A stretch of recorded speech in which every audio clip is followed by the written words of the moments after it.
All right, so Drew, what do you make of this morning? We're seeing the futures pull back. We're seeing gold spike quite a bit. It's up over 1%. Generally, that's a safety trade. What do you think's going on with investors this morning?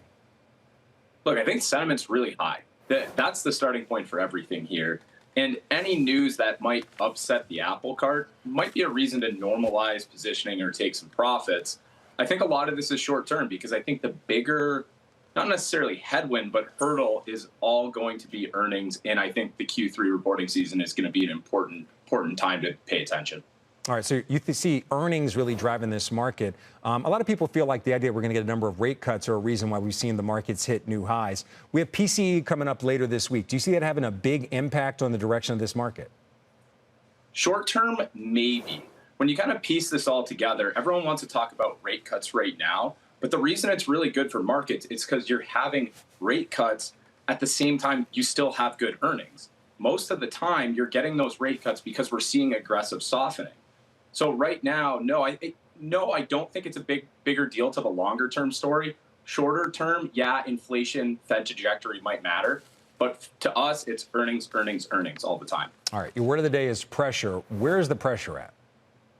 Look, I think it's on the broader market here. So the word of the day is pressure because the valuations are putting pressure on earnings to deliver. You know, we always start with earnings. And when we really think about what the market needs to push higher here, it's excess growth beyond what the economy can deliver.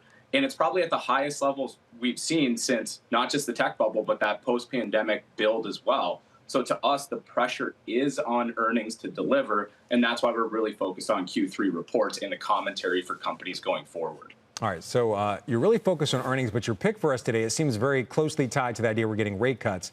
We're going to reveal our mystery chart. It's Equifax. Why is that a good buy right now? So this is an inflection story. So inflecting earnings for this company, rates are actually a driver here, which is interesting. So it's bringing, the macro into the fundamentals. When we look at our analyst expectations, it's for earnings well above consensus for fiscal 26 and 27, driven by lower rates at which should show up in lower mortgages. The other thing that's going on here, this is a company that is set to improve ROE when we look forward because it's going to improve its margins and increase its efficiency. So that's a really good earnings inflection story when we're looking for upside.